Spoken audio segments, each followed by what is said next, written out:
పద్మరాగశిలాదర్శ పరిభావికపోలభూః నవ విద్రూమ బింబశ్రీ న్యక్కారీరధనచ్చదా.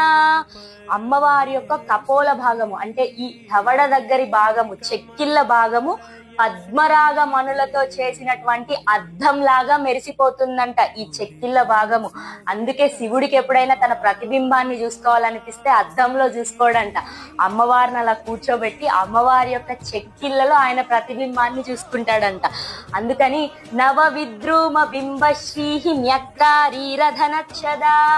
రదనం అంటే పలు వరస, నచ్చదం అంటే పళ్ళను కప్పేటువంటి తెర అంటే పెదవి. అమ్మవారి యొక్క పెదాలు కొత్త తీగకు పండినటువంటి దొండ పండులాగా ఉన్నాయంట అమ్మవారి యొక్క పెదాలు.